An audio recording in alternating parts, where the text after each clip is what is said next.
Listo.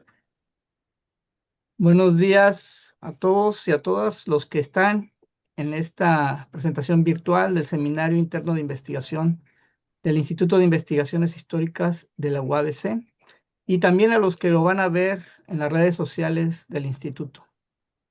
El día de hoy tenemos a doctor Arturo Fierros Hernández.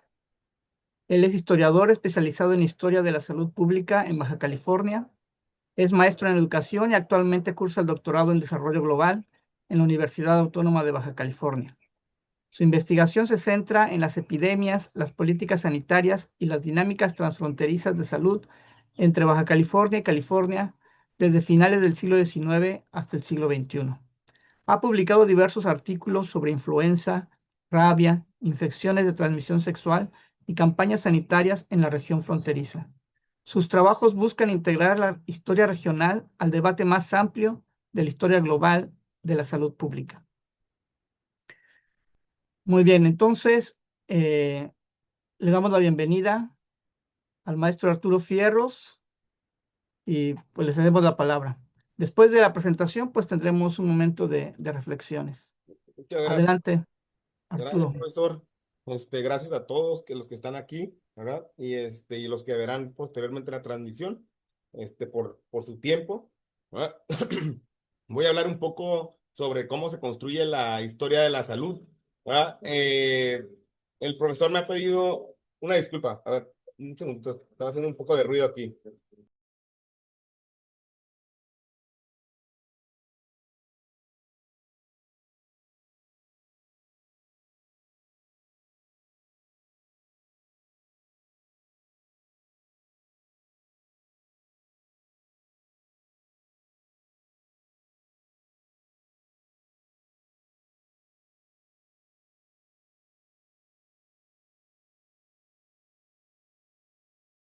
Una disculpa, es que tengo algunos trabajadores ahí, pero ahorita vamos a arreglar eso.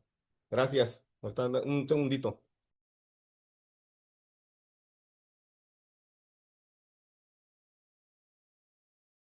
Bueno, muy bien, listo.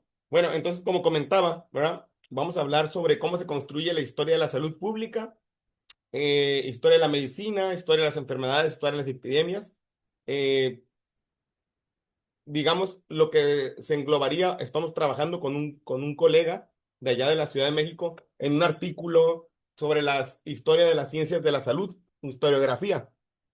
Es decir, todo lo que engloba enfermería, salud pública, como decía, medicina, epidemias y demás que se derivan de ahí. Y la plática de hoy o la charla la he titulado Historia de la Salud entre saber médico, archivo, argumento, un poco en relación a lo que, atendiendo, perdón, la solicitud del profesor Ramiro Jaimes, ¿verdad? Que me dijo que un poco hablara para alumnos de maestría. Algunas cosas serán muy repetitivas o ya las sabrán por sus profesores, otras serán un poco matizadas, encaminándolas al área de precisamente de la historia de las ciencias de la salud. Tres experiencias de investigación en Baja California, envié tres textos, uno en coautoría con la profesora Norma, que aquí está en la plática, ¿verdad? Y platicaremos también un poco de los vaivenes que nos tocó sortear en ese artículo, ¿verdad? Muy bien. Eh, la pregunta que va a acompañar toda esta plática es qué exige investigar historia de la salud pública, ¿sí? Especialmente en Baja California, donde como veremos como en muchas partes de México, es muy difícil debido a la situación o al alcance de las fuentes, ¿verdad? Bueno, hay una formación historiográfica. Sí, es decir, hay una tradición que tienes que venir un poco siguiendo, ¿verdad? Conocer un poco de eh, digamos, el contexto histórico en general, ¿sí? Una comprensión básica del lenguaje médico es sí o sí, y como lo vamos a ver en uno de los artículos que voy a presentar, ¿sí? Y es un manejo también de fuentes muy heterogéneas, como también en muchas áreas de la historiografía y en lugares muy nuevos. También un poco enfocarme a lo nuevo que digamos que es Baja California como estado desde el 52 y como regiones también relativamente nuevos si lo comparamos como con lugares como la Ciudad de México. Esto ya lo ha tratado un poco el doctor David Piñera en los orígenes de las poblaciones, un libro que tiene ahí. ¿Ah? Eh, y la capacidad pues de construir hay que hacer un esfuerzo enorme, y esto sí también lo digo de manera muy enfática, un esfuerzo enorme por construir argumentos a partir de estos vacíos documentales, mismo que vengo mencionando. ¿Qué exige o qué nos pide, ¿sí? Entender una enfermedad a través del tiempo? Eh, es decir, historizar una enfermedad. ¿Sí? Primero es la percepción y clasificación médica, es decir, cómo lo veían los médicos en ese momento, cómo lo describían. ¿Sí? Si uno se va a las descripciones, por ejemplo, de la sífilis del siglo XIX, siglo XVIII, se va a dar cuenta de que es muy distinta a lo de ahorita. Eh, y una situación de esta es precisamente la susceptibilidad genética del huésped, es decir, qué tan propensos o qué tanto se ha adaptado nuestro cuerpo a esa enfermedad. Lo mismo pasa y lo vimos con la profesora Norma, ¿verdad? Con la influenza. No, se van las descripciones, casi casi te están pintando un escenario catastrófico. Hay un libro de Spiney sobre la influenza de 1918 en todo el mundo. Ella es una periodista inglesa, me parece, donde habla de descripciones que están vomitando sangre, que las embarazadas están aventando sangre por la vagina, que están todas llenas de moretes, ¿verdad? Y hoy vemos que un cuadro de influenza es muy distinto. Por otra parte, pues está precisamente la respuesta inmunológica, qué tanto nuestro sistema se ha adaptado a estas enfermedades y la evolución del mismo agente etiológico, es decir, del patógeno que está causando la enfermedad, sea virus, bacteria u hongo. O en el caso, por ejemplo, de la tuberculosis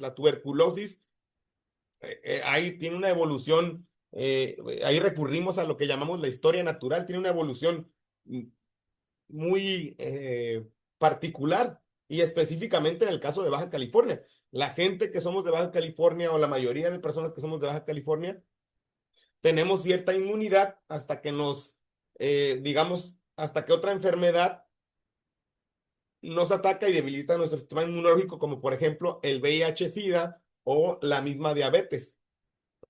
Es cuando surge, pero la mayoría de gente en Baja California hemos tenido o tenemos o quizá tendremos tuberculosis en algún momento. ¿Sí? Eh, y no quiere decir que vaya a ser sintomática y que la vayamos a andar contagiando, sino simplemente está aquí porque en la región es muy común que la enfermedad persista, ¿verdad?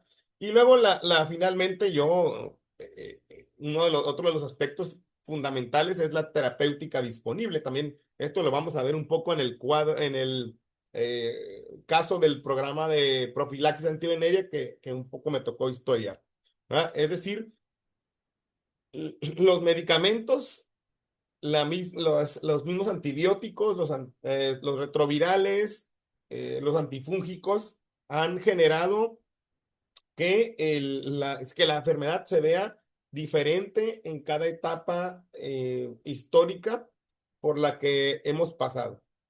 ¿Sí? Además, eh, es fundamental también entender que, y esto nos pasa mucho, me pasó, ¿verdad?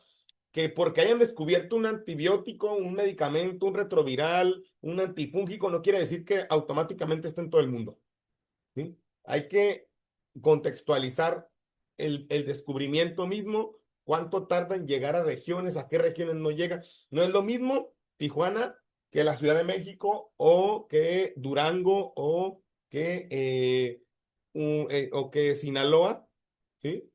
Esta contextualización llega, el antibiótico llega en distintos momentos y en distintas cantidades también. Vuelvo un poco, bueno, hay dos ejemplos muy claros aquí. El de la penicilina, por una parte, cuando se inicia, y hay una tesis muy bonita de Giraldo, ¿verdad? Editada por la UNAM o realizada en la UNAM, donde él demuestra cómo al inicio era muy difícil conseguir la penicilina acá en México y en qué lugares, a quién llegaba, cómo llegaba, en cuánta cantidad llegaba, ¿verdad? O vemos el otro caso del VIH-Sida.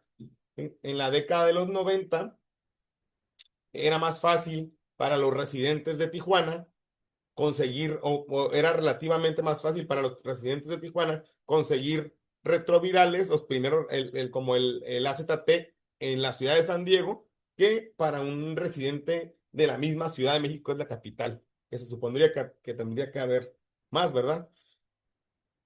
Por la situación geográfica misma. Bueno, vamos a la consecuencia, digamos, metodológica. Eh, pues la historia de la salud no exige en general ser médico, pero sí comprender nociones muy básicas y estudiar la enfermedad que estás estudiando, valga la redundancia, de A a Z. ¿Sí? Cómo se comporta, que tiene otras familias, tiene otras variaciones. Un poco lo dibujamos ahí cuando hablamos de influenza en el texto con la profesora Norma. Por otra parte, ¿verdad? Yo hice un texto en solitario sobre VIH-Sida para un libro colectivo que se está editando en la UNAM. Y en ese texto rastreo o me baso en la hipótesis de Jacques Pepin sobre los orígenes del VIH-Sida en la década de los 20. ¿Sí? Es decir, esta comprensión no solo del fenómeno histórico, sino también del fenómeno biológico. Debe de haber un equilibrio total cuando se habla de historia de la medicina o historia de la salud pública, historia de una enfermedad. No, ni tan tirado a la historia, ni tan tirado a lo biologicista, sino es un equilibrio porque exige diagnósticos, clasificaciones. Muchos de los documentos hay un vocabulario clínico, ¿sí? Eh, hay las mismas terapéuticas, las intervenciones, etcétera. Y sobre todo, tenemos que tener en cuenta esto porque hay distintas maneras de la gente que nos está narrando la enfermedad, ¿sí? De observar esa misma enfermedad.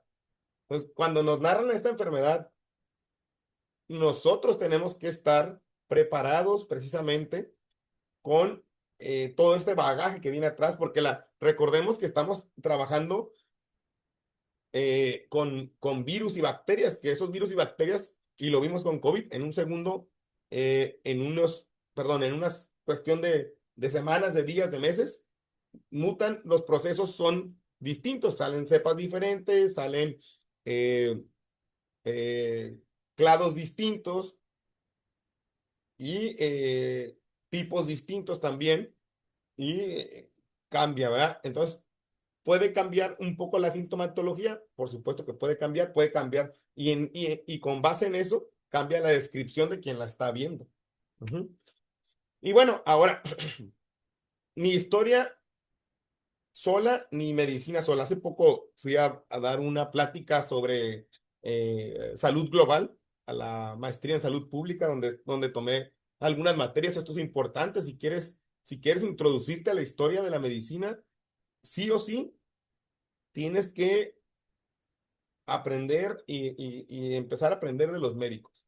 ¿Sí? La mera descripción o el mero chisme, dijeran algunos, no basta, sino debe de ser una comprensión integral del fenómeno, desde la enfermedad, y ahora me voy al otro extremo, hasta la política pública para atacar esa enfermedad, pasando por los médicos, por los tratamientos, por cómo la ve la sociedad. O sea, son distintas aristas que componen este campo. Y no es porque yo escriba de esto, pero es interesante realmente cuando tú te metes ya a la manera de a la metodología, ¿sí? De hecho, ahorita estoy pensando en un artículo sobre esto.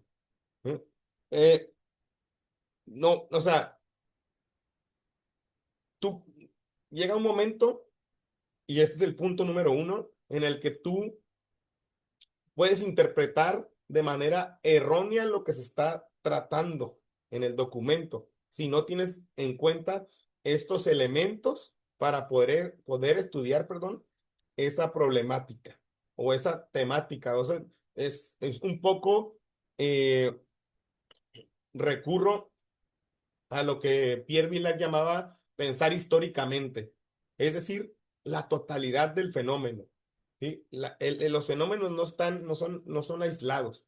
Es un poco, vamos a eso y entraremos ahorita con Diego Armus, es también otro historiador de la salud pública. Eh, la medicina, pues sin perspectiva histórica, perdón, estoy un poco enfermo, les pido una disculpa. eh, Puede naturalizar las categorías, es decir, no siempre ha sido lo mismo una enfermedad, ¿sí? Y con eso todo lo que conlleva atrás, el tratamiento, la forma de ver, un poco lo que he venido comentando. Y hay que, eh, les digo o reitero esto, hay que equilibrar historia natural de la enfermedad o la misma naturaleza de la enfermedad y hasta llegar a la política pública para trabajar esa enfermedad. ¿Sí? Todo eso es un proceso.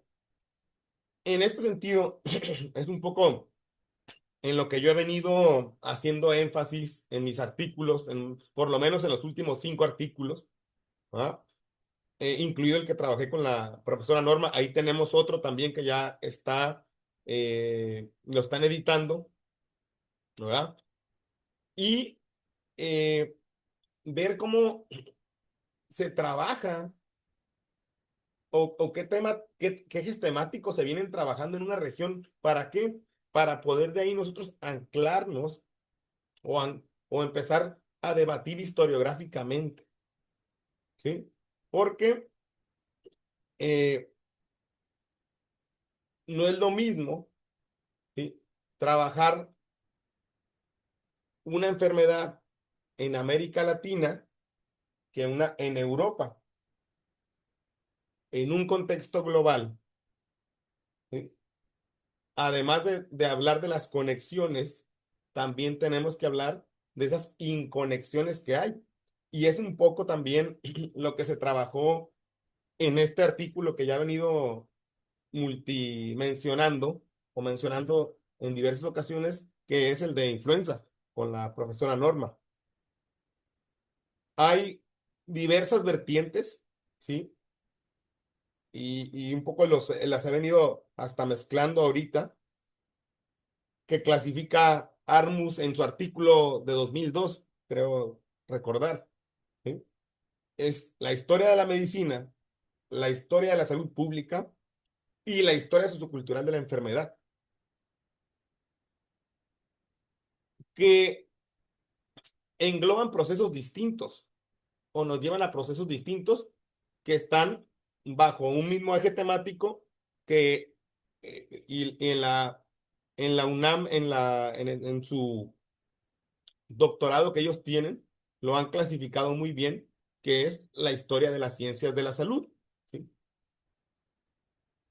Hay que tener en cuenta todos los elementos que he venido mencionando para la construcción de esto, pero también hay que saber diferenciar esos fenómenos es muy delgada la línea que los separa.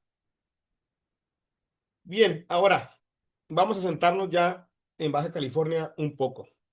Vamos a ir aterrizando todo esto que está arriba, vamos aterrizándolo un poco.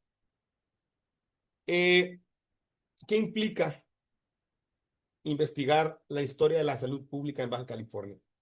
O la historia de las ciencias de la salud. Ujú. Eh, no hay un archivo, sí, como el de la Ciudad de México, que por cierto tiene muy poco sobre Baja California. Y también aquí me gustaría mencionar un texto eh, que hice para un libro que está editando Irán Félix, que habla sobre qué es investigar el archivo en Baja California sobre la salud pública. Y en ese texto hago énfasis en que, como se puede ver en la pantalla, hay una documentación dispersa, pero también hay una negación eh, al acceso a estos documentos. ¿Y por qué? Porque hay mucha gente imprudente que pone los nombres de pacientes con enfermedades que son muy delicadas, ¿sí? Es decir, que son estigmatizantes. No podemos nosotros, eso es antiético. No podemos poner Juanito Pérez sufría de VIH-Sida y fue, no. Por eso muchas dependencias que tienen que ver con la salud niegan el acceso a esas fuentes o por la discreción médica. ¿Sí? Hay muchas enfermedades que son, desgraciadamente, estigmatizantes en muchos contextos, ¿sí? Por ejemplo, gente, digamos, de otras generaciones, inclusive de hoy mismo, ¿verdad? Entonces, en este sentido, es fundamental tener en cuenta que si nos permiten el acceso a un archivo, tenemos que ser sumamente éticos con la enfermedad que estamos tratando y ver cómo se está o cómo se tomaba en cuenta en ese momento y cómo se toma en cuenta en este momento. Lo mismo si nos dan acceso a archivos familiares, a archivos, perdón, a testimonios orales, que ahorita vamos a ver un poco más eso. Y pues precisamente estos vacíos documentales son los que condicionan las investigaciones de historia de la salud pública desde el inicio. ¿Sí? Ahora vamos a ver un poco sobre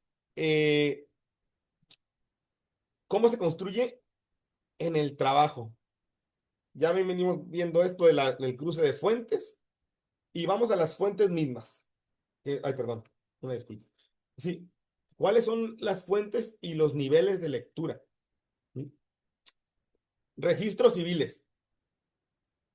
Tuvimos, y lo voy a mencionar un poco más adelante, con la profesora Norma, ya sigue ahorita, con la profesora Norma tuvimos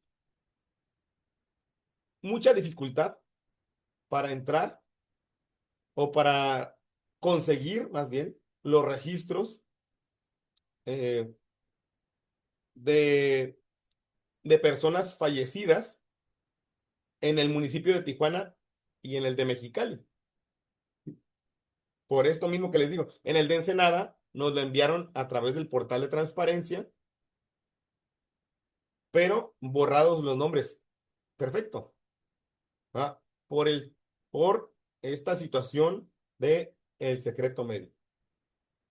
Otra de las fuentes, y les digo, va a haber muchos lugares comunes aquí con otras tipo de investigaciones, es la prensa. Pero digamos, ¿qué hay detrás de la prensa? O sea, ¿qué hay detrás qué hacen la gente de la prensa? Pues son alarmistas en muchas ocasiones, pues, para vender. Uno revisa, por ejemplo, ahorita que un colega está trabajando y estoy trabajando con él ciertas situaciones de prostitución, él está trabajando las poquianchis, la revista Alarma, ¿no?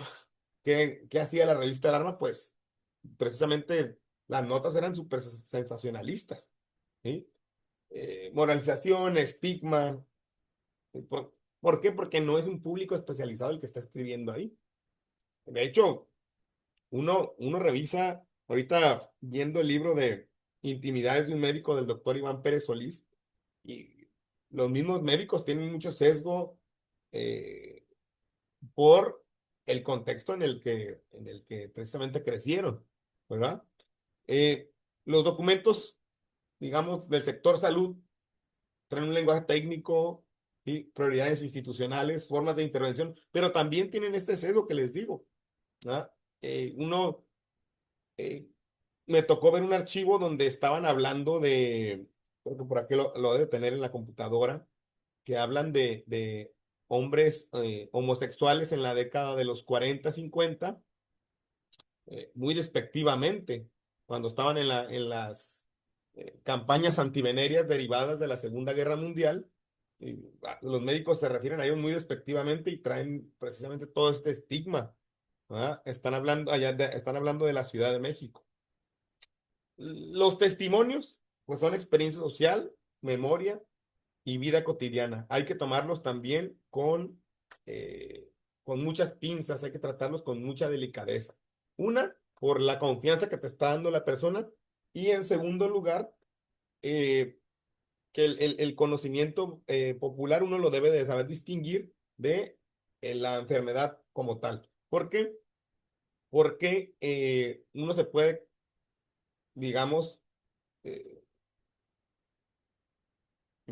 ¿cómo podría decirlo? Creer toda la versión y escribirla tal cual de la persona sin tener en cuenta que hay que precisamente matizar lo que te está diciendo, y además de matizar es historizar, que básicamente es poner en contexto una situación. Y la biografía especializada, bibliografía especializada, perdón, pues nos da este contexto, nos da comparación, y lo que dije hace un rato cuando estaba en la lámina número, número 6, que es básicamente eh, poder anclar nuestra discusión a una discusión historiográfica para no precisamente hablar de puro chisme y de cosas que a veces no tendrían sentido si no están en esa discusión. Muy bien, ahora vamos al texto número 1, que es de los que envié. Es el texto de influenza y enfermedades respiratorias que trabajé con la profesora Norma. ¿Qué vimos ahí? Un poco trabajamos el aspecto etiológico, biológico de la misma enfermedad, del mismo virus. Creo que por ahí pusimos en el texto que había 170 y tantas, 140 y tantas combinaciones de los clados de influenza. Eh, lo que nos dice o lo que nos da cuenta precisamente de esta variabilidad. Por otra parte, también se trabajó la cuestión de las enfermedades respiratorias en Baja California, es decir, qué podría ser influenza y qué no. ¿Con cuántas enfermedades se puede haber confundido la influenza o el cuadro clínico de la influenza? ¿Mm? Esto, pues, no se puede garantizar tal cual. Habría que hacer, por ejemplo, lo que hizo Lourdes Márquez Morfina allá en la Ciudad de México, et al. Y compañía, eh, con la sífilis, que escarbaron en un convento y estuvieron viendo los esqueletos para ver cuáles tenían huellas de sífilis, y solo con ciertas enfermedades se puede esto, ¿eh? O lo que hicieron, lo que han hecho, perdón, médicos para rastrear los orígenes del VIH-Sida, que es ir a pruebas de sangre o a muestras de tejidos. Eh, Intenté un poco hacerlo, pero en Baja California, pues otra de las fuentes que no puse ahí, pero que puedo mencionarles, para estudiar la historia de las enfermedades o la historia de la salud pública, la historia de las ciencias de la salud. Otra de las fuentes precisamente es el tejido o el cuerpo mismo. ¿Sí? Eh, lo que todo esto nos lleva precisamente a decir, oye, fue tal o cual enfermedad, hay problemas diagnósticos, hay problemas para diagnosticarla, no puedes afirmar exactamente que haya sido una enfermedad porque no está el diagnóstico totalmente corroborado, lo que te lleva nada más o a veces a tener, a que quede en una hipótesis, a que quede en un supuesto. ¿Ah? Por ejemplo, en el caso de Baja California, Abraham Arroniz, que fue uno de los jefes políticos, murió en 1903 en San Francisco. ¿Habrá muerto de peste bubónica? En ese momento estaba la epidemia de peste bubónica. No lo sabemos. Solamente ahí en el libro que hice, eh, puse una nota a pie que había que escarbar para poder ver si el cuerpo nos muestra algo más.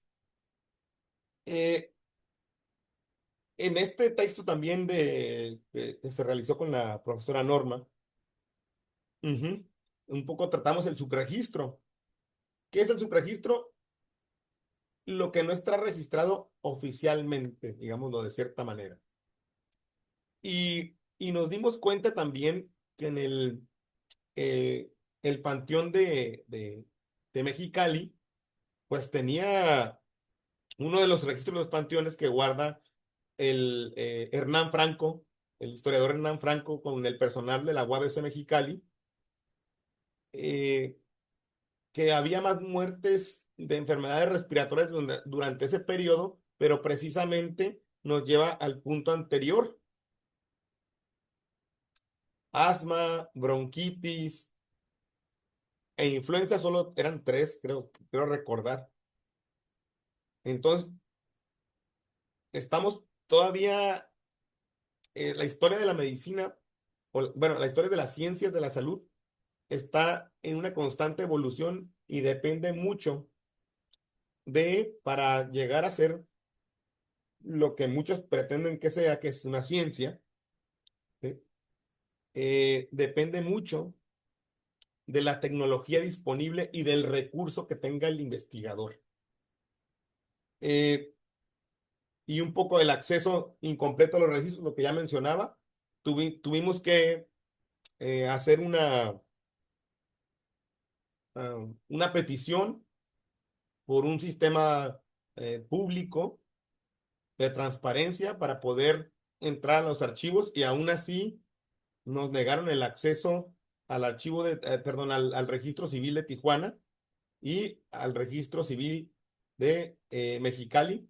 Y reitero, el personal de Ensenada muy amablemente nos envió el registro tapando los nombres de las personas, pero pues venían otros datos que nos hicieron, bien cumplían el rol estadístico que necesitamos para ese texto. Y bueno, ahí tuvimos que mezclar un poco lo que rescatamos del registro civil, eh, un libro de lo que rescató Rafael Mercado Díaz de León en su libro, que hizo una transcripción básicamente del registro civil de Tijuana, y notas de la prensa, además como libros sobre el contexto regional, para ver un poco esta dinámica que se estaba gestando en cada municipio, que estudiamos tres, digamos, principales en ese momento, que era Mexicali, Ensenada y Tijuana.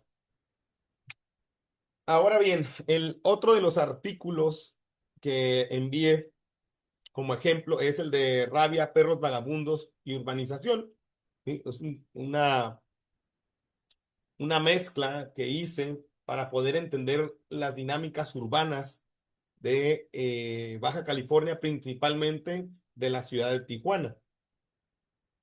Eh, me llevó a entender un poco cómo funcionaba el virus que causa la rabia, que es el Rhabdoviridae, que tiene 5 familias y solamente una de esas familias infecta a las personas. Ujú. Y eh, aquí en este texto hay una tesis, ujú, o sea, para quien la quiera desarrollar en algún momento, y básicamente tiene que ver con las vacunas que se producían aquí en Santa Bárbara, en California, y las que se producían en la Ciudad de México. Y la tecnología para llegar a Baja California. Estamos hablando fíjate cómo, de una problemática de historia de la ciencia enfocada a un estudio de historia, de una historia de las ciencias médicas, desde la perspectiva de la historia de la ciencia, perdón, que nos lleva, o me llevó a mí, a ver un poco la prevención y el control sanitario que tiene una enfermedad en ciertas zonas de la ciudad, ¿sí? Por la problemática de la urbanización. ¿En qué zonas había más perros? Pues uno, mediante entrevistas, ¿verdad? Uno se da cuenta que las zonas donde había más perros era donde el perro precisamente cumplía una función social. ¿Cuál era la función social del perro? Básicamente cuidar las casas, ¿sí? Básicamente cuidar las casas.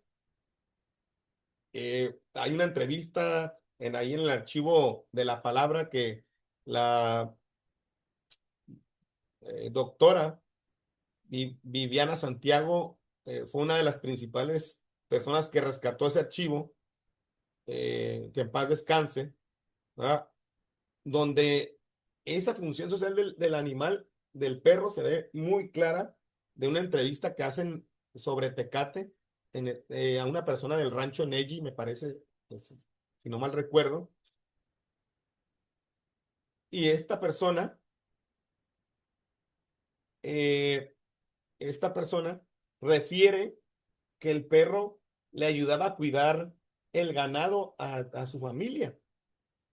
En el caso de Tijuana, el perro servía precisamente para cuidar la casa, ¿sí? Bueno, eh, y derivado de esto, precisamente de digamos, crecimiento de los perros que cumplían esta función social o crecimiento de la población canina que cumplía se derivan campañas sanitarias para poder eh, combatir el problema de la rabia, que especialmente empieza a darse en ciertas épocas del año y genera una percepción o cierta percepción sobre los animales. Ujú. Entonces, digamos, papel del perro contextualizado por una situación, eh, una situación socioeconómica de la persona o sociocultural de la persona que lo posee. Muy bien, vámonos con la siguiente diapositiva, que es el último texto que he enviado, que es el programa de profilaxis antivenérea en Tijuana del 49. Allí fue esto, eh, por eso soy muy enfático en que no, historia de la medicina, bueno, historia de las ciencias de la salud, no se puede estudiar sin tener nociones de medicina. Este, texto, argumento, o mi principal argumento es que se generó un experimento con mujeres dedicadas al comercio sexual en Tijuana entre el 49 y el 52, que la corrupción precisamente paró. ¿Por qué? Porque era más lucrativo el negocio de la prostitución para las autoridades, como por ejemplo el médico Servando Sornio Camarena o el mismo Gustavo Banel Vallejo, que después va a tener o va a ser inversionista de garitos que están, perdón, de lugares que estaban entre la autopista, perdón, Tijuana-Ensenada. Y, y entonces, ¿cuál fue la palabra clave aquí que yo encontré en estos textos para argumentar esta situación? Profilaxis. ¿Qué es básicamente profilaxis? Prevención. Entonces, cuando yo dije profilaxis con penicilina, con aluminio, el aluminio lo utilizaban para hacer más pesada la sangre y que la penicilina durara más tiempo en el cuerpo. Si no tenemos esas nociones, nosotros no podemos generar precisamente una problemática. Y cuando yo vi 4952, recordé un texto de Susan Reverby, Reverby, ¿verdad? Que habla sobre los experimentos estadounidenses con enfermedades de transmisión sexual en Guatemala entre el 46 y el 48. Y, y, y vi u observé que precisamente el contexto tijuanense estaba marcado dentro de ese experimento, ¿verdad? Hablar precisamente, y dije, no me pregunté, allá fue en 2022 me parece que salió este texto, eh, 2022, si no, 23, o 22 o 24, y yo lo empecé por el 2020, ¿sí? Entonces, hablar de una frontera de experimentación para los estadounidenses sería muy pobre. ¿Por qué? Porque para el estadounidense la frontera es todo el mundo, de Estados Unidos para afuera. Y tú te das cuenta con este programa precisamente. Experimentan en Haití, en la India, en casi todo América Latina o lo que llamamos América Latina, incluido México, ¿sí? Todas las ciudades fronterizas y todo el continente americano. En Afganistán incluso, hay un texto de Mario Vaz que habla sobre eso. Entonces, tenemos que también conectar, como he venido reiterando, nuestro texto con fenómenos de índole global. Y ahorita al final voy a cerrar con una reflexión de Marcos Cueto sobre la salud global y la salud planetaria para los historiadores. Entonces, en este texto estoy trabajando una versión nueva que me pidieron para un dossier que va más del lado de la historia de la ciencia y voy a ahondar un poco más en cómo se construye o se ha construido una lógica de experimentación con mujeres vulnerables a partir de dispositivos médicos. Ujú. Bueno, y nada más aquí lo que mencionar que muchas situaciones, y aquí está lo histórico precisamente que está, es el punto 3, ¿sí? Del punto 2 perdón, se pueden ver disfrazadas de programas de cooperación, pero que no son programas de cooperación, sino están probando algún medicamento, están testeando algo. Hay que siempre desconfiar de todo esto. Y esto se vio con COVID. ¿A qué países Pfizer le regaló primeramente la vacuna para COVID? Nada más pregúntense eso e investiguen eso. ¿A qué países? Ojo, esta fue la prueba final de un experimento, de un medicamento, que es probarla en muchas personas. Y ya finalmente, ya para acabar con esto, es en eso que aparentemente no nos dice nada, hay siempre por, hay una voz que el silencio siempre es algo para, es un motivo para investigar, es un motivo para poder investigar. Muy bien. ¿Qué nos enseñan estos tres casos? Como resumen general, el saber médico es básico, es súper necesario. Las categorías sanitarias tienen que historizarse. Ninguna fuente basta por sí sola. Y, ay, perdón, aquí Víctor me había dicho que no sé si, bueno, no se ve la última parte, pero bueno, la comentamos. Y el archivo institucional, es decir, de los médicos, no es transparente. No, a veces no te van a dejar claro lo que está pasando, por lo que hay que leer entre líneas, un poco aludiendo a Carlo Ginzburg o a este, ay, ahora no lo recuerdo, este otro italiano, Benedetto Croce, creo que es. ¿Ah? Bueno, la historia de la salud exige leer ciencia, poder perdón, institucional y situación institucional.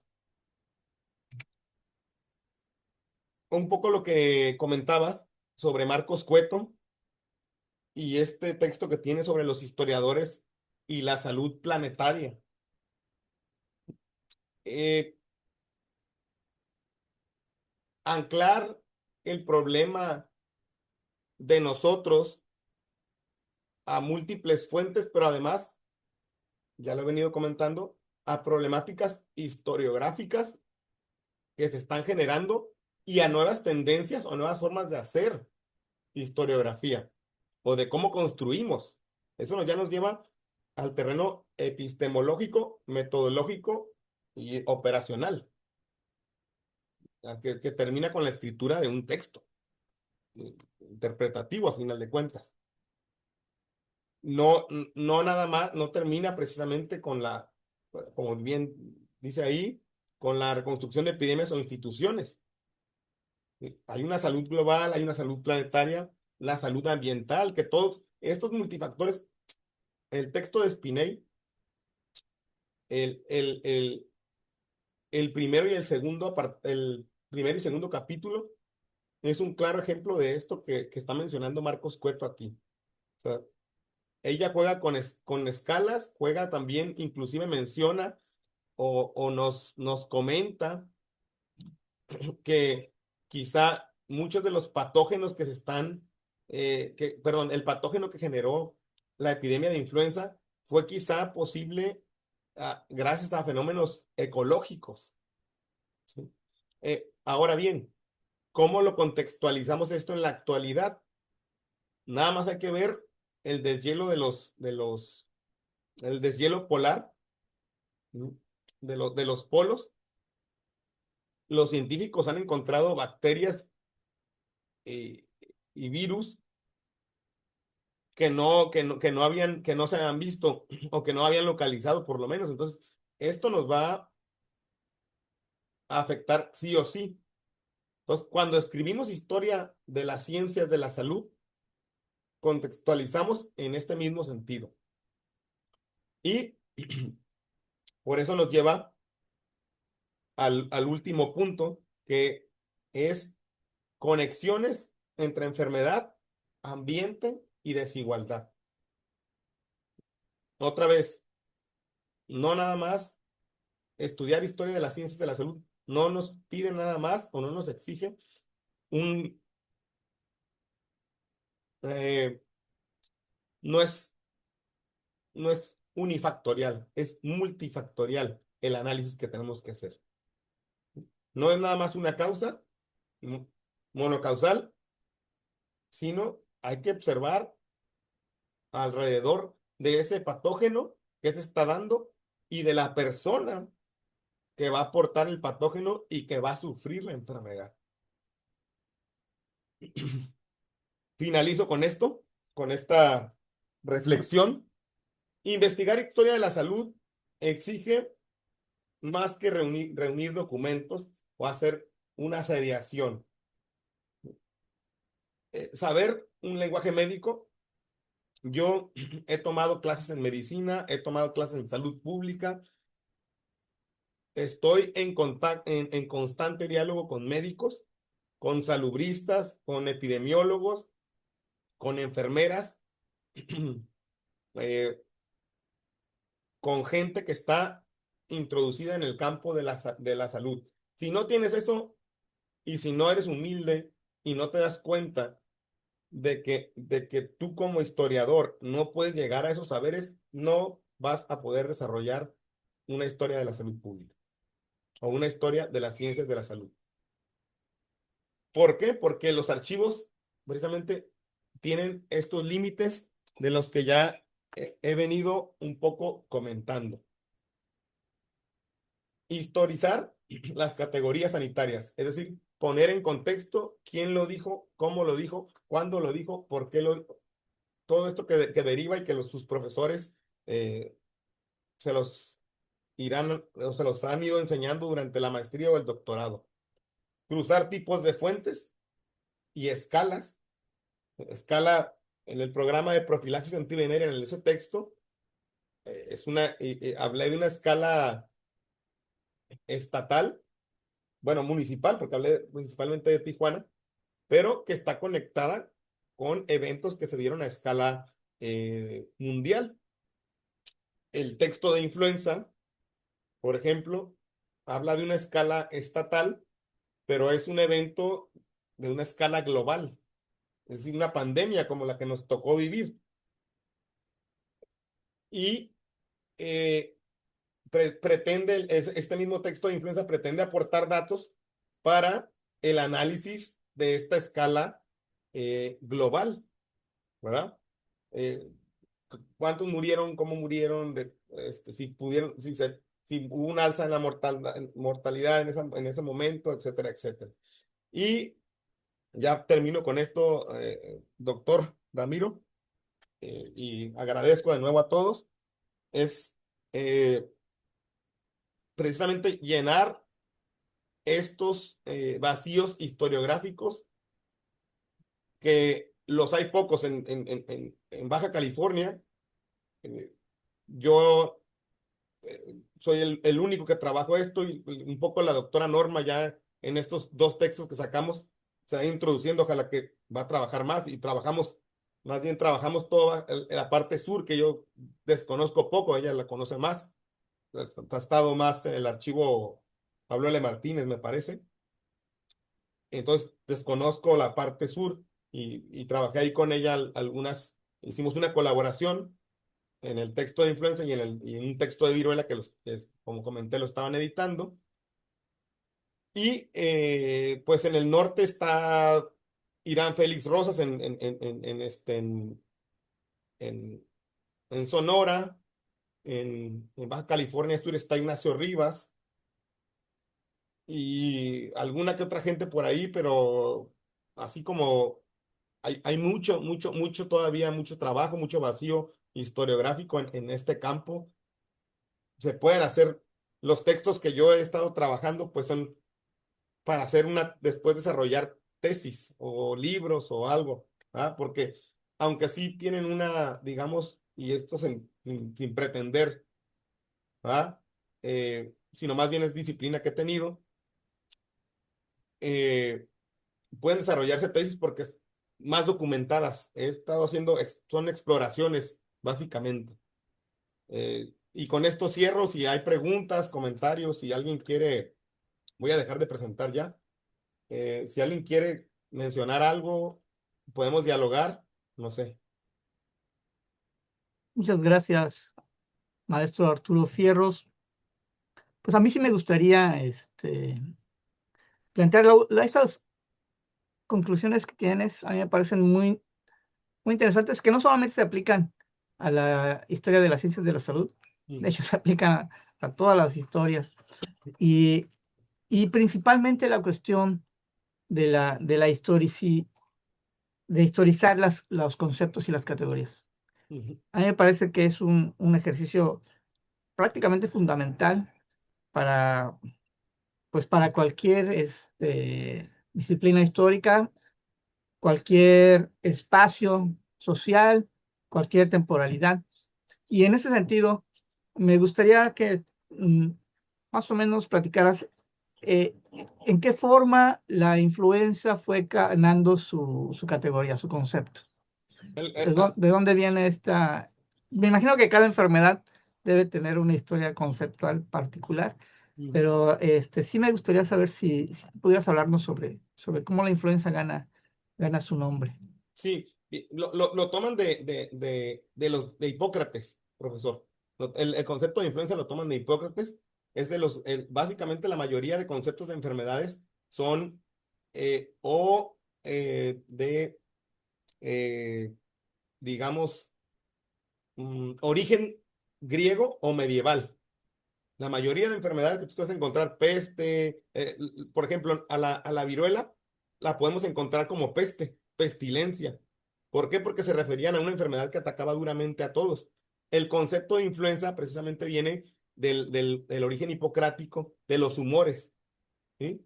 Viene del origen hipocrático de los humores, pero se retoma hoy, o uno lo va a encontrar en los documentos como influencia, y lo vimos con la doctora Norma ahí, influenza, gripe, tos, gripa y catarro.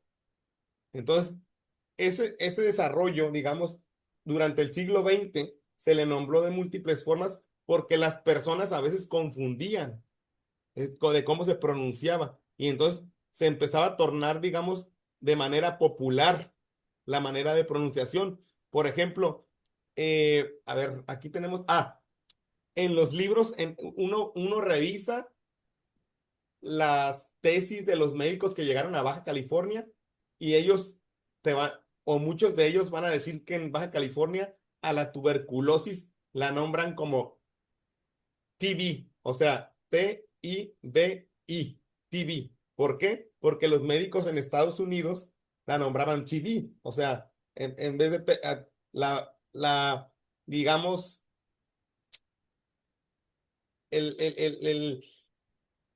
una manera ¿cómo podríamos decirlo ahí? Las iniciales Ujú. digamos, del padecimiento. ¿Ah? Entonces, con la influenza pasa algo parecido. Viene desde la época de Hipócrates, se va desarrollando y no hay la primera vez que se sabe de la influenza es en Rusia, que se cree que pasó eso. Pero hay investigaciones actuales que se basan en análisis genéticos que nos dicen que eran un tipo de coronavirus. ¿Sí?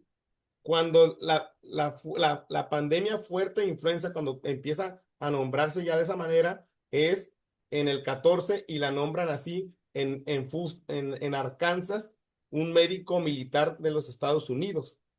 ¿Ah? Y de ahí hacen los reportes y va pasando. Mira, aquí pues, usan pues, es precisamente latín medieval. ¿Ah? Entonces, así va pasando. Me parece que era profesora Norma por ahí de esta época de Giordano Bruno, de por ahí, de esos, algunos, estos, digamos, filósofos. Aquí, ajá, y espero haber contestado la pregunta y es lo que yo puedo saber de eso, No, profesor. me parece muy bien, gracias. Aquí Norma dice que viene del italiano influentia, Ajá. que era influencia de las estrellas. Ujú, Pero también yo había escuchado esta cuestión de los humores y ujú, de hecho fue una de las, bueno, yo lo he visto en películas sobre todo sí, de época, donde se menciona estos asuntos y también se refiere cuando dicen peste, pues a la influencia de pantanos, sobre todo en Roma, que está llena sí. de ríos y de pantanos, a eso se referían. Ahí, profesor, un Ajá. poco, un poco de retomar este comentario de la profesora Norma, ¿verdad? Que habla de este origen de latín medieval, comentar que precisamente que todas estas, digamos, estos conceptos que se desarrollan durante la Edad Media tienen un origen en los griegos, estos filósofos griegos, estos médicos griegos. Esos conceptos humorales que van a llevar los médicos de la Edad Media, pues son básicamente, hablan de frío, de calor, de bilis y Ujú. demás cuestiones. Tienen no cambiaron mucho hasta, digamos, después de que anatomistas como Besalio empezaron a estudiar el cuerpo por dentro y decir, ¿sabes qué? Después, posteriormente viene identificación de órganos como las trompas de Falopio, que precisamente fue un médico de apellido Falopio el que las, digamos, Ujú. las no quisiera utilizar la palabra descubrir, pero sí, los identifica, ¿no? identifica exactamente, sí, Ujú. sí, profesor, gracias. Y aquí dice también algo la profesora Norma. Sí, ¿sí, alguien quiere mencionar algo, Víctor? Sí, pues, digamos complementando y yo creo que quizá regresamos porque la doctora Norma hizo una pregunta así de manera puntual. Yo quería preguntarte, Arturo, en relación a tu experiencia, porque tengo entendido que también has expuesto tus trabajos em, en espacios institucionales médicos, es decir, no solo es a nivel de charlas, sino que has tenido oportunidad de presentar avances o los resultados de ciertos artículos y de manera institucional, desde tu perspectiva o tu percepción, ¿cómo observas que recibe la comunidad médica o los médicos trabajos que vienen desde el campo de la historia relacionados con historia de la salud pública o, digamos, a las diferentes especialidades a las que tú en tus investigaciones atiendes y que ellos, pues, de cierta manera, tenemos de pronto esta sensación de que hay especialidades un tanto más pragmáticas, más... no sé, incluso movidas por temas económicos y algunas más políticas, ¿no? ¿Cuál ha sido como tu percepción en esa recepción de la labor que realizan historiadores entrando a este campo que de pronto puede parecer un tanto como hermético, ¿no? O no sé. Qué interesante pregunta, Víctor, la verdad. Y esto va, yo me imagino que en todos los campos, como bien decía el doctor Ramiro, ¿verdad? O sea, también los que estudian, por ejemplo, el caso de él que estudia la historia de la religión, en caso de la gente que estudia historia de la arquitectura, y eso es una cuestión que, digamos, nos hace hacer historia práctica, o sea, historia que realmente se está poniendo en práctica porque a los historiadores mucho tiempo nos han visto como anticuarios. Esta gente, qué bonito, qué bonita, esa es la respuesta que siempre, qué bonito, está muy padre, muy bien, pero realmente la historia que estamos tratando de, bueno, por lo menos de mi parte, ¿verdad? Y que también he visto algunos trabajos muy loables de muchas personas que han generado digamos, historia para poner en práctica, nos exige, Víctor, nos exige, los médicos, el campo médico te exige. Hasta, digamos, hace, ¿qué te gusta? Eh, no sé, 5 o 6 años nadie nos pelaba a los historiadores sí, o sea, de hecho, a ningún historiador es muy poca la gente que nos pele, o que diga, oye, ¿sabes qué? Mira, está desarrollando un trabajo para ponerlo aquí, pero nuestro trabajo ahora que estoy estudiando ahí en FEIRI un poco, eh, que les agradezco a los profesores, ¿verdad? Que me han enseñado y que me han llevado por ese camino, el trabajo del historiador es para ponerlo en la política pública. El trabajo del historiador es para ponerlo dentro de la política pública, dentro precisamente de marcos de análisis más profundos. Yo, en el marco de este doctorado que estoy estudiando, me fui a estudiar una materia que se llama salud global, a la maestría en salud pública. Y resulta que hace poco el profesor me invitó para dar la clase inicial o la clase, era una de las primeras clases que precisamente son los antecedentes históricos de la salud global. ¿Por qué? Porque la historia nos ayuda precisamente a poner en contexto y no decir barbaridades. O sea, y entonces en ese sentido, el trabajo, muchos médicos, sí, lo ven bien lo que hago, en el sentido en el que les interesa. Pero si hablamos ya de especialidades, por ejemplo, a un cardiólogo lo que yo hago no le sirve de nada. O sea, no le sirve de nada a menos que yo, digamos, analice algunos avances de cardiología y que diga, oh, miren, esto está olvidado, hay que volver a retomarlo para ponerlo en contexto a él. Para eso sirve yo. Yo veo la historia que yo hago como digamos, sería una ayuda para los médicos o algo auxiliar para el conocimiento de la medicina. Así yo lo veo. Y, pero sobre todo para la epidemiología. Ellos sí me han leído mucho. De hecho, en mi perfil de academia ay, ¿cómo se llama? ResearchGate. Me siguen muchos epidemiólogos, me siguen muchos personal de la salud pública, pero no así los médicos, digamos, de especialidades. Entonces, en ese sentido, nuestro trabajo está en precisamente mostrar que lo que estamos haciendo, demostrar, para que salgamos de ese papel de anticuarios, ¿verdad? Demostrar que lo que estamos haciendo tiene relevancia en la práctica, tiene relevancia en la práctica porque es fundamental. Por ejemplo, ahora, ¿qué- ¿por qué no la UABC? ¿Por qué no tiene historiadores dando las materias de historia digamos, facultad? Es fundamental eso.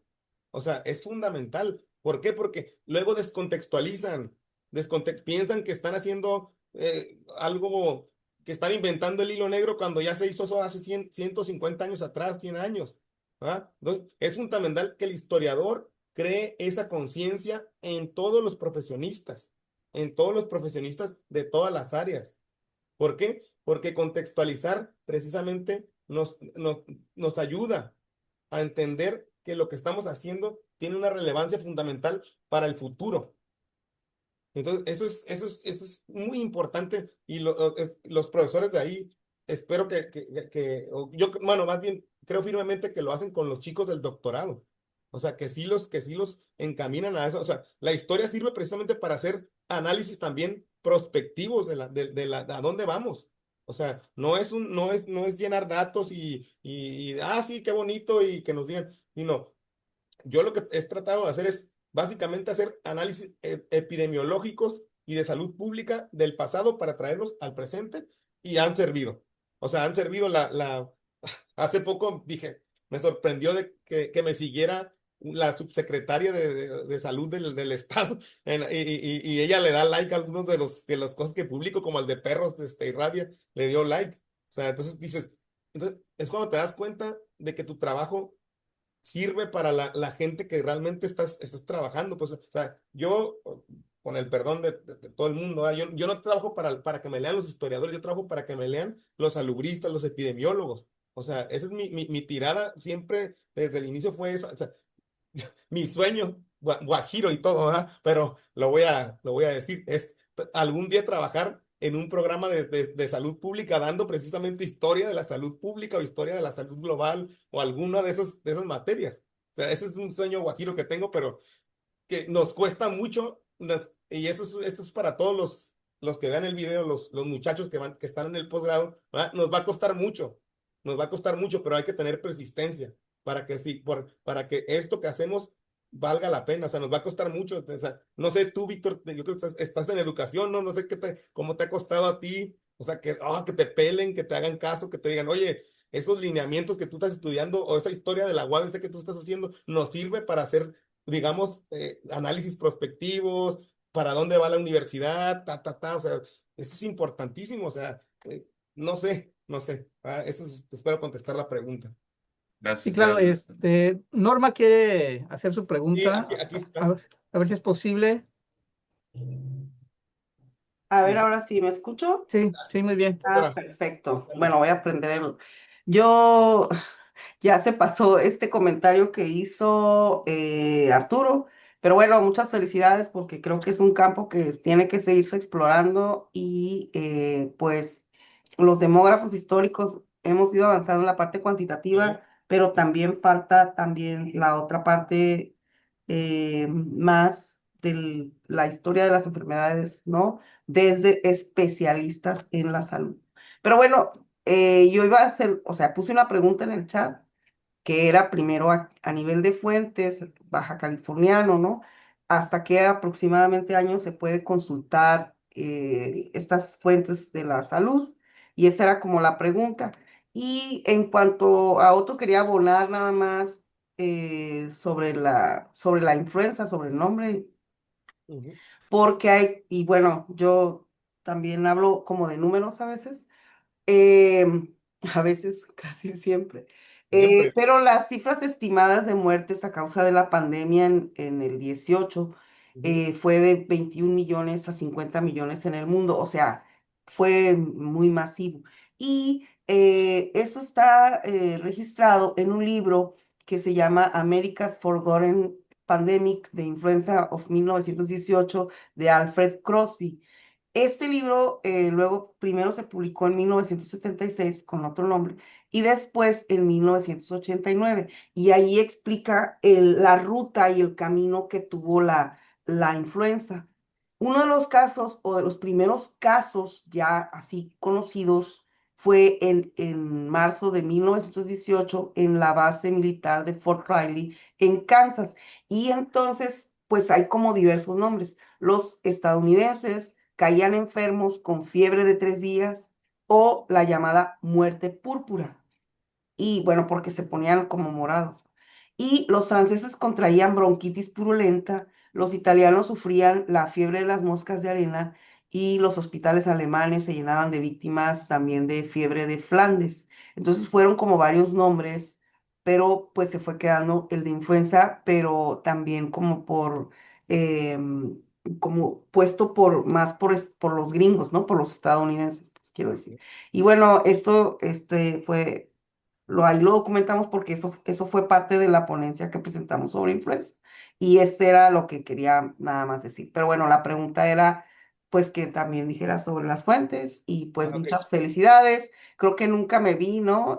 Pero bueno, no importa. No, no, no pasa nada, no pasa Creo nada. que porque yo Ah, no, yo no Y abrí ya, nunca la, ya te ya veo. está. no abrí la camarita. Pero bueno, muchas felicidades y esta sería la pregunta. La pregunta, bueno, ¿hasta qué años aproximadamente hay apertura para la consulta de fuentes históricas del área de la salud? Híjole, pues bueno, como, De tu experiencia, sí, ¿no? como comenté, pues son muy heterogéneas. En el archivo histórico de la Secretaría de Salud hay hasta los 60 quizás sobre Baja California, ¿verdad? Y son muy así como tienes que buscar expedientes muy generales y quizá viene un datito como un párrafo de algo de Baja California.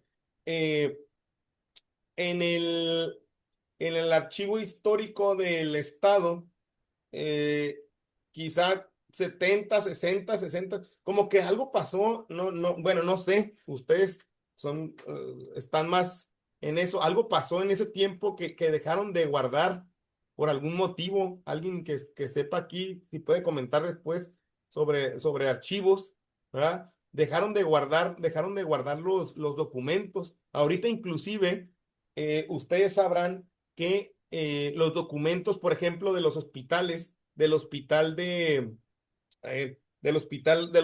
Mexicali, del hospital de Tijuana, los agarran y de muchos otros hospitales del país, los agarran y los llevan para hacer libros de texto, se reciclan, son utilizados para hacer libros de texto, muchos documentos de dependencias de gubernamentales, ¿verdad? Por otra parte, una persona, ¿verdad?, que tengo por ahí conocida en la Secretaría de Salud, otros documentos, cuando ya pasan algunos años y están en archivos, se queman, otros se queman, ¿verdad? Entonces, y como vimos en el caso de allá me parece que fue en Durango, o por ahí por un estado de ahí, Tamaulipas, por ahí, eh, muchas veces los mismos funcionarios los queman por corruptelas que tienen ellos. Les iban a hacer una inspección y los agarraron y los quemaron y resulta que los archivos quedaron en muchas partes. Entonces, profesora Norma, básicamente tenemos o yo identifico en mi experiencia del 60 para abajo y para ti que trabajas, digamos, registros numéricos o bases de datos, eh, está el registro civil, pero de ahí que te dejen entrar, ya ves lo que nos pasó esta vez, que tuvimos que pelearnos contra el gobierno, y aún así no nos dejaron entrar, ¿eh? Nos mandaron lo que quisieron, nos dejaron entrar, tenemos el permiso ya hasta ahorita. Después de ahí, ganamos después de que tuve que pasar por el chat, del chat GTP, la IA, para contraargumentarle los argumentos jurídicos que te dan, porque tienen argumentos jurídicos para poder. Entonces, es todo un embrollo. Y sí, del 60 para abajo, en cuanto a salud, digámoslo, y en la actualidad, perdón, y respecto a la cuestión numérica, la cuestión cuantitativa, pues tenemos hasta ahorita. Yo traté de conseguir, estuve trabajando tuberculosis y traté de conseguirlo y precisamente una de las cosas que no tienen ellos es una base de datos, no han hecho una base de datos y no me los querían proporcionar precisamente porque es una enfermedad que es estigmatizante. Entonces, si me proporcionan, va a venir todo el nombre de la persona, pero pues bueno. Entonces, es todo un embrollo. No sé si en otras áreas, como en la que estudia el doctor Ramiro, ¿verdad? Referente a la historia de la religión, también sea así, de esa secrecía de los nombres y de esa que habrá que cuidar ciertas situaciones, ¿verdad? Pero aquí sí es muy, por eso la disponibilidad de las fuentes no es tan accesible, profesora. ¿No? Sí, bueno, en el caso de las religiones no, yo no me he encontrado con algo así. Ujú, Solamente pues hay que cumplir con los estándares institucionales sobre la privacidad de datos. ujú. Pero algo que mencionó Norma me pareció muy interesante. Sí, yo revisé el texto de influencia y y menciona lo del que inicia o que empieza a rastrearse en un campamento militar.